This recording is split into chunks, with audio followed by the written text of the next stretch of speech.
Tamil news நேயர்களுக்கான வணக்கம். இன்றைய சிறப்பு நேர்காணலில் நம்மோடு இருந்திருப்பவர், அக்னி நியூஸ் சர்வீஸினுடைய நிறுவனர், மரியாதைக்குரிய சுரேஷ்குமார் சார். சார் வணக்கம். வணக்கம். சார், இப்போ நீங்க தொடர்ந்து பல சர்வேக்கள நீங்க வெளியிட்டிருக்கிறீங்க. களத்திற்கும் உங்க சர்வேக்கும் ரொம்பவே ஒத்துப்போகக்கூடிய தன்மை, ரொம்பவே ஒரு ஒரு நாணயமான ஒரு கருத்து கணிப்பாக உங்களுடைய கருத்து கணிப்புகள் தொடர்ந்து பார்க்கப்பட்டு வருகிறது. நீங்க களத்தில இருந்து வந்த நபர் என்பதனால், களத்தில் தமிழக வெற்றி கழகம் என்கிற ஒரு புதிய ஒரு ஃபோர்ஸ் என்னவாக இருக்கிறதுங்கிற ஒரு கேள்வி பலருக்கும் புரியாத புதிராகவே இருந்து கொண்டிருக்கிறது. விஜய் தொடர்ந்து தாவேகாவுக்கும், திமுகவுக்கும் தான் போட்டி அப்படின்னு அவர் சொல்லிட்டு இருக்கிறாரு. விஜய் 2 தொகுதியிலும் நிக்கிறாரு. இப்போ அவருடைய நிலை என்னவாக இருந்து கொண்டிருக்கிறது? இந்த இறுதி தருணத்துல நம்ம இருந்து கொண்டிருக்கிறோம். இன்னும் 2 நாட்கள் மட்டும் தான் இருக்கிறது போலிங்க்கு. என்ன நிலையில் இருந்து கொண்டிருக்கிறது உங்களுடைய பார்வை?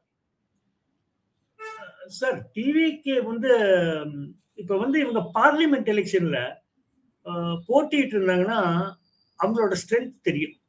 இல்லைன்னா by election Vikravandi, Erode east எல்லாமே இருந்தது. போட்டி இருந்தா அவங்களோட ஸ்ட்ரென்த் தெரியும், அவங்களோட ஓட் ஷேர் தெரியும். இப்போ டிவிகேயோட vote share unproven vote share அவருக்கு. அவங்களுக்கு அன்ப்ரூவன். எலெக்ஷன் கமிஷன் ஆஃப் இந்தியால பார்த்தா 0 தான் இருக்கும். அங்க இருந்தாலே நம்ம இதே பண்ண முடியும். ஆனா அவரு ஃபர்ஸ்ட் எலெக்ஷன்லயே அவரு லேட் விஜயகாந்த் மாதிரி ஒரு செரிஸ்மேட்டிக் லீடர் இல்லைங்க. அவர் டவுன் டு எர்த் பீப்புள் கூட மக்களோட மக்களா இருந்தாரு விஜயகாந்த். அவரும் பாருங்க, இந்த அலையன்ஸ் சேஞ்ச் பண்ணி ஏடிஎம்கே போய் அப்புறம் தனியா நின்று அவங்க பார்ட்டி டிஎம்டிகே அந்த மாதிரிலாம் ஆச்சு. நல்ல வேலை இந்த தடவை டிஎம்கே அலையன்ஸ் வந்திருந்தாங்க. இப்போ அவங்க ஏடிஎம்கே அலையன்ஸ்லயோ என்டிஏல இருந்தாங்கன்னா இப்ப மத்த பார்ட்டிஸ்கெல்லாம் என்ன நிலைமையோ அதே தான் இருக்கும் டிஎம்டிகேக்கு. இப்ப பாத்தீங்கன்னா விஜய் அன்ப்ரூவன் ஓட் ஷேர். அவருக்கு ஓட் ஷேர் இருக்கு. இப்ப டிரான்ஸ்பர் ஆகுது. ஒரு நம்ம 11.5 கொடுத்துருக்கோம். மேக்சிமம் நாங்க சொல்றது 11.5 to 13%. 13% அவர் வாங்குவார். 13%. இதுல பாத்தீங்கன்னா சிட்டி பாக்கெட்ஸ், இப்ப சென்னையில சிட்டி பாக்கெட்ஸ், திருச்சி, மதுரை, கோயம்புத்தூர், சேலம், ஈரோடு, வேலூர், திருநெல்வேலி, தூத்துக்குடி, இந்த சிட்டி பாக்கெட்ஸ்ல அவங்க வாங்குறாங்க. 10 to 18%, 19% கூட வாங்குறாங்க. பட் நீங்க ரூரல்ல போயிட்டீங்கன்னா கான்ஸ்டியூன்சில 5%, 8%, 7%, அவ்வளவுதான். 6%, 4% வாங்குற தொகுதியெல்லாம் இருக்கு. ரூரல்ல வில்லேஜ் கான்ஸ்டியூன்சில அவங்க ஃபெயிலியர். ஒன்லி சிட்டி பேஸ் கான்ஸ்டியூன்சில. இன்னொன்று நாங்க எடுத்ததுல பார்த்தோம்னா இவங்க என்ன சொல்றாங்க, 18 to 30 எல்லாம் விஜய்க்கு போடுவாங்கன்னு. இல்லை, அது இல்லை. 18 to 23 தான், அந்த ரேஞ்ச் தான் மென் விமன் விஜய்க்கு போடுறாங்க. மற்றவங்க எல்லாம் அவங்க யாரை சூஸ் பண்றாங்களோ அவங்க போட்டுக்கிறாங்க, அவங்க வாக்களிப்பாங்க. அதே மாதிரி நீங்க கிரௌட பாத்தீங்கன்னா, நாங்க பார்த்ததுல எல்லா கான்ஃபரன்ஸ் ஆர் கிரௌடு கேம்பெயின் கிரௌட்ஸ்ல அந்த ஒரு 10,000 இருக்காங்கன்னு வைங்க. அதுல 45% 13 வயசுல இருந்து 17 வயசு தான் கிரௌட். அவங்களுக்கு இன்எலிஜிபிள் டு ஓட், வாக்களிக்கும் உரிமையே அவங்களுக்கு இல்லை. 13ல இருந்து 17. 55% தான் அந்த கிரௌடே வாக்களிக்கும் உரிமையை பெற்றவங்க. அதுலயும் பாத்தீங்கன்னா எல்லா டிஸ்ட்ரிக்ட்ல இருந்து வந்துடுறாங்க. இப்ப நீங்க தூத்துக்குடியில பாத்துக்கலாம். தூத்துக்குடியில பார்த்தோன்னா நாங்க ஒரு சின்ன சர்வே வச்சு எடுத்தோம். தூத்துக்குடியில இருந்து பார்த்தா திருநெல்வேலி, தென்காசி, இங்க இருந்தெல்லாம் வந்திருக்காங்க கிரௌடு. ஒரு 12,000 பேர், 15,000 பேர் இருந்தீங்க. ஒரு 8,000 பேர், 10,000 பேர் வெளியூர்ல இருந்து வந்திருக்காங்க. அப்ப அந்த ஓட்டு என்ன தூத்துக்குடியில இருக்கிறவங்கள போடுறாங்க? இல்ல, வெளியூர்ல இருந்து அந்தந்த டிஸ்ட்ரிக்ட்ல இருக்கிறவங்க இங்க வந்துடுறாங்க பாக்குறதுக்கு. ஒரு ஸ்டாரை பார்க்கணும், ஒரு சினிமா ஸ்டாரை பார்க்கணும், அதுக்கான வராங்க. அது எவ்வளவு ஓட் கன்வர்ஷன் இந்த எலெக்ஷன்ல தெரியும்.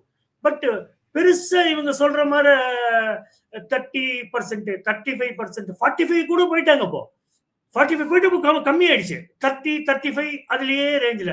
அதுல ஒரே ஒருத்தர் தான் சொல்லிட்டு இருக்காரு. யாருன்னா ஆதவர்ஜுனா. அவர் ஃபர்ஸ்ட் இந்த இல்யூஷன் டிவிக்கு கிரியேட் பண்ணது பிரசாந்த் கிஷோர். அவர் காணாம போயிட்டே இருப்பாருங்க. அவரே பீகார்ல ஒன்றும் பண்ண முடியல. 18%, 20% வரும், 3%. அவர் அவர் வந்து கிரியேட் பண்ணாரு. இப்ப அவருக்கே தெரிஞ்சிருச்சு. நல்ல வேளை டிவிக்கே கூட போகல. போயிருந்தா ம். அவரோட ரெப்புடேஷனே போயிருக்கும். ரெப்புடேஷன் அவர் ஆரம்பிச்சு விட்டதுதான் 20% வந்தாச்சுன்னு. அதுல இருந்து இவங்களுக்கு வந்து ஒன்லி இன்டர்நெட்டுங்க. ஒன்லி இதுல பாத்தீங்கன்னா சோசியல் மீடியால இவங்க தான் இருக்காங்க. எங்க பார்த்தாலும் 35, 40, 45 ஒவ்வொரு நாள் ஒவ்வொரு சர்வே. அது நிறைய சர்வே எல்லாம் பாத்தீங்கன்னா 180 சீட் எல்லாம் கொடுக்குறாங்க டிவி கேக்கு. அது I think it might be social media internet voting தான் இருக்கணும்னு நினைக்கிறேன். அதெல்லாம் அப்படியெல்லாம் கொடுக்குறாங்க. 35, 40% எல்லாம் போறாங்க. இதுதான் ப்ராப்ளம்ங்க. சார் இப்போ விஜய் யாருடைய வோட் பேங்க டிஸ்டர்ப் பண்றாரு அப்படிங்கிற ஒரு கேள்வி வந்து முன்வைக்கப்படுது. நீங்க களத்துல போகும்போது யாரோட வோட் பேங்க் வந்து டிஸ்டர்ப் பண்றாரு? டிஎம்கேவனோட வோட் பேங்கே அவர் டிஸ்டர்ப் பண்றாரு. அவர் எதிர்ப்பு ஓட்ட மட்டும் அவர் டிஸ்டர்ப் பண்ணல. ஏஐடிஎம்கே ஓட்ட மட்டும் டிஸ்டர்ப் பண்ணல. என்டிகே ஓட்ட மட்டும் அவர் வந்து வாங்கல. திமுக ஓட்டையும் கணிசமா உடைக்கிறாரு அப்படின்ற விஷயம் சொல்லப்படுது. நீங்க களத்துல எப்படி பாத்தீங்க சார்? சார் டிவிக்கு vote share anti DMK votes இருக்கு எவ்ரி எலெக்ஷன். அது ஒரு 3.5% நீங்க என்னதான் பண்ணாலும் அது டிஎம்கேக்கு வாக்களிக்க மாட்டாங்க. இப்ப இல்ல, கலைஞர் காலத்து அண்ணா அண்ணா பீரியட்ல காலத்துல இருந்தே இருந்து இருக்கு. டாக்டர் அண்ணா பீரியட்ல இருந்தே இருக்கு. அந்த 3.5% அது 2% 3.5%ல மாத்தி மாத்தி போடுவாங்க. கம்ப்ளீட் ஓட் ஷேர் வந்து ஏடிஎம்கே போயிட்டு இருந்துச்சு. ஏன்னா ரெண்டு தான் ஆப்போசிஷன், டிஎம்கே ஏடிஎம்கே. அந்த ஆன்டி சென்டிமெண்ட் ஓட்டெல்லாம் ஏடிஎம்கே போயிடுது. அது கம்ப்ளீட்டா இப்போ டிவி கேக்கு வருது. அதனால என்ன ஆகுது, ஏடிஎம்கே ஓட் ஷேர் குறையுது. ஏடிஎம்கே ஓட் ஷேரும் டிவி கேக்கு போகுது. பிஜேபி ஓட் ஷேர் டிவி கேக்கு போகுதுங்க. டிஎம்கே ஓட் ஷேர் போகுது, விசிகே ஓட் ஷேர் போகுது, என்டிகே ஓட் ஷேரும் போகுது. எல்லாத்தோட ஓட் ஷேரையும் அவர் குறைக்கிறாரு. ஆனா ஹையஸ்டா குறைக்கிறது வந்து இந்த anti DMK sentiment, ADMK votes, அடுத்தது பிஜேபி ஓட், அடுத்தது டிஎம்கே, அப்புறம் விசிகே, அப்புறம் என்டிகே. இதுதான் பிரிக்கிறாரு. நம்ம பார்த்ததுல ஒரு maximum 1%, 0.75 to 1% of DMK vote ஷேரை பிரிக்கிறார். 1%. அதனாலதான் பார்லிமெண்ட் எலெக்ஷன்ல வந்து அவங்க வாங்கினது வந்து 47.4, இப்ப அவங்களுக்கு வந்து 45.4. 2% குறையுது. 2% குறையுது. அதுல 0.75 to 1% of DMK vote share வந்து குறையுது. 21ல போட்டதும் 24ல வாக்களிச்சதும் அது குறையுது. டிஎம்கே ஓட் ஷேரும் சில சில பாக்கெட்ஸ்ல குறையுது. அது மெயினா வந்து சிட்டில குறையுதுங்க. சிட்டில தான் குறையுது. டிஎம்கே ஓட் ஷேரை வந்து பைட் பண்றாரு டிவிக்கு. மற்றபடி வந்து பெருசு அந்த 13% தானுங்க மேக்சிமம். அதுக்கு மேல வந்து சிட்டில நல்லா பண்ணுவாங்க 20, 18ன்னு. பட் 4%, 6%, 7% வில்லேஜ் கான்ஸ்டிட்யூன்சில ஆவரேஜ் பாத்தீங்கன்னா 13% தான் வரும். மைனாரிட்டிஸ் வாக்குகள், குறிப்பா திமுகவுக்கு இருக்கக்கூடிய கிறிஸ்டியன்ஸ் வாக்குகள் வந்து இந்த முறை தாவேகாவுக்கு போவதற்கான வாய்ப்புகள் இருக்கின்றன அப்படின்ற விஷயம் சொல்லப்படுது. குமரி போன்ற மாவட்டங்கள்ல இன்னும் கிறிஸ்தவர்கள் அடர்த்தியாக இருக்கக்கூடிய பகுதிகள் எல்லாம் வந்து அவருடைய அந்த மக்கள் வந்து தாவேகாவுக்கு ஓட்டு போட ரெடியா இருக்காங்கன்றாங்க. களத்துல அப்படிதான் இருந்துச்சா? கிறிஸ்டியன்ஸ் வாக்கு இந்த முறை தாவேகா கணிசமா வாங்குதான்? சார் மைனாரிட்டிஸ் பொறுத்த வரைக்கும் முஸ்லிம் ஓட்ஸ் வந்து அவ்வளவு பாதிப்பு இல்லை. முஸ்லிம்லயே வந்து இந்த 18 to 23 சில வீடுகள்ல வந்து விஜய் போடுறாங்க. கிறிஸ்டியன்ல வந்து certain sect of Christians Joseph Vijay போடுறாங்க. அது வந்து நிறைய ஆசிரியர்கள் தமிழ்நாட்டில் நிறைய ஆசிரியர்கள் வந்து விஜயோட போட்டோ வந்து டிபியில வச்சிருக்காங்க. ஓகே. நிறைய ஆசிரியர்கள் யாரு, கிறிஸ்டியன் ஆசிரியர்கள், பள்ளி ஆசிரியர்கள் டிபி வச்சிருக்காங்க. இது இருக்குது. பட் வந்து கிறிஸ்டியன் ஓட்ஸ் வந்து பெருசா ஒன்றும் பாதிப்பு இருக்காதுங்க. இது என்னன்னா முதல்ல வந்து லாஸ்ட் டைம் வந்து பார்லிமெண்ட்ல சர்டன் கிறிஸ்டியன்ஸ் முஸ்லிம்ஸ் ஏடிஎம்கே போட்டாங்க, ஏடிஎம்கே வாக்களிச்சாங்க. ஏன்னா பிஜேபி இல்ல. புரிஞ்சுங்களா? ம். அந்த வாக்கு தான் விஜய்க்கு போகுது. ஓ! புரியுது. அந்த பெர்சென்டேஜ் தானே பெரியுது உங்களுக்கு. இப்ப பிஜேபிக்கு போயிட்டாங்க. சோ கிளாரிட்டியா இருக்காங்க. மைனாரிட்டீஸ் நம்ம வந்து ஏடிஎம்கே அலையன்ஸ்க்கு வாக்களிக்க கூடாது. அப்ப ஏடிஎம்கே அலையன்ஸ் தனியா பார்லிமெண்ட்னால அவங்க கிறிஸ்டியன்ஸும், முஸ்லிம்ஸும் அ வாக்களிச்சாங்க ஏடிஎம்கே சில பெர்சென்டேஜ்.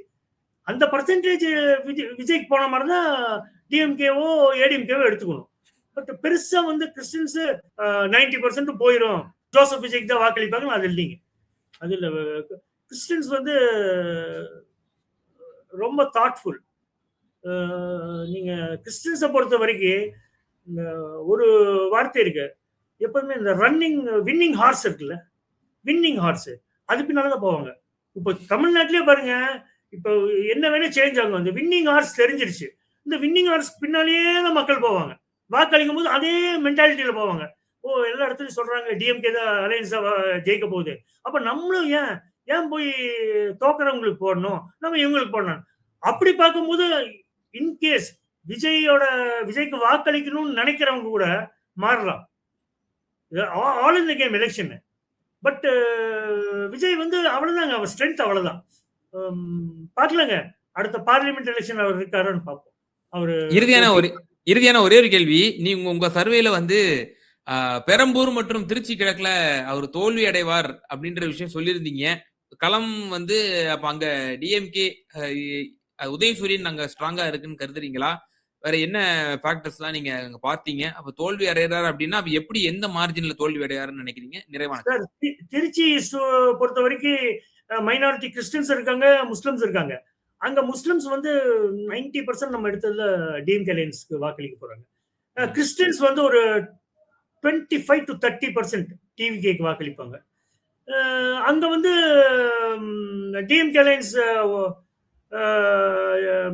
லீட்ல இருக்காங்க. விஜய் 2வது இடம் தான். அங்க ஒரு டிஃபரன்ஸ் வந்து ஒரு இவங்க ஏடிஎம்கே அலையன்ஸ் 3வது இடம் தாங்க. அவங்க ஒன்றும் பெருசா இல்ல.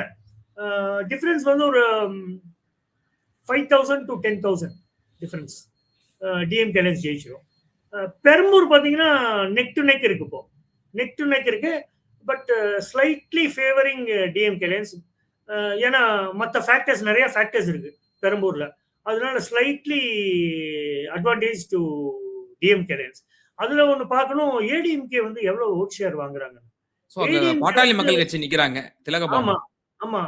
திலகபாமா வந்து ஓட் ஷேர் கொஞ்சம் ஒரு 30%, 32%, 20 to 27 வாங்கிட்டாங்கன்னு வைங்க. விஜய் எங்க தோத்துருவார். 25 to 27% ஏடிஎம்கே அங்க வாங்கினாங்கன்னா டிஎம்கே அலையன்ஸ் வந்து 41 to 42% அங்க வாங்கிடுவாங்க. இவங்க ஏடிஎம்கே ஏதாச்சும் 10%, 12% வாங்கினாங்கன்னா டிஎம்கே அவங்க ஒரு டஃப் ஃபைட் இருக்கும். இது ஏடிஎம்கே அலையன்ஸ் வந்து எவ்வளவு வாங்குறாங்கன்னு போலிங் எவ்வளவுன்னு பார்க்கணுங்க. அங்க பெரம்பூரும் திருச்சி ஈஸ்டும் போலிங் எவ்வளவு ஆகுது, விமன் எவ்வளவு ஆகுதுன்னு முதல்ல பார்த்தோம்னா நம்மளுக்கு கண்டுபிடிச்சிடலாம். ட்ரெண்ட் எப்படி போகுதுன்னு சொல்லிடலாம். அது யங் ஓட்டர்ஸ் எங்க எப்படி இருக்காங்கன்னு நம்ம கியூயிங் எப்படி இருக்குன்னு பார்த்தாலே நம்ம கண்டுபிடிச்சிடலாம் 2 தொகுதியிலும். நிச்சயமா சார். இந்த உங்களுடைய கருத்து கணிப்புகள் தொடர்ந்து களத்திற்கும் நிதர்சனத்திற்கும் ரொம்பவே ஒரு ஒத்து போகக்கூடிய தன்மையாகவும் இருந்து கொண்டிருக்கிறது. வரக்கூடிய காலங்களில் எக்ஸிட் போலையும் நீங்கள் வந்து வெளியிட போவதாகவும் சொல்லியிருக்கீங்க. நிச்சயமாக தேர்தல் முடிந்த பிறகு மக்கள் வாக்களித்தது பிறகு எக்ஸிட் போலையும் நம்ம வந்து நிச்சயமா உங்களை அணுகி எங்க நேயர்களுக்கு எக்ஸிட் போல் சம்பந்தமாகவும் நம்ம நேயர்களுக்கு நிச்சயமாக இது போன்ற ஒரு எபிசோட்ல வந்து கொடுக்கிறோம். பல கேள்விகளுக்கு ரொம்ப தெளிவா உங்களுடைய பதில்களை வந்து பதிவு செஞ்சீங்க. ரொம்ப நன்றி. வணக்கம்.